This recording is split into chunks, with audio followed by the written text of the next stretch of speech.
Բոլոր մարդկանց, այսպես պայմանական առումով, անձամբ ես բաժանում եմ մի քանի կատեգորիաների, ինչ վերաբերում է 18 թվականի իրադարձությունների եւ 21 թվականի, 20-21 թվականի իրադարձությունների առումով։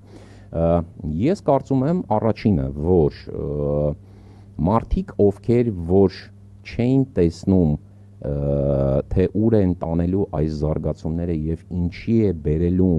այդ process-ները դեռ 18 թվականին, այդ մարդկանց քաղաքականությունը այդ մարդկանց տեղը չէ։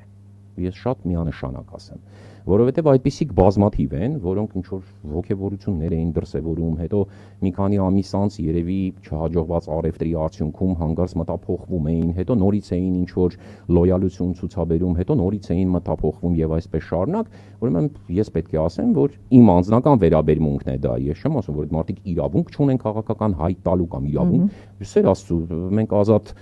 քաղաքական հայտ ներկայացնելու դարաշրջանում ենք ապրում, այլ բան թե ինչով է դա հետո ավարտվում, բայց ես իմ անձնական կարծիքն է, այսինքն ես այդ մարդկանց որպես լիարժեք ու այսպես իմ կողմից ընդունելի եւ ծանրակշիռ քաղաքական գործիչներ այլևս համարել չեմ կարող։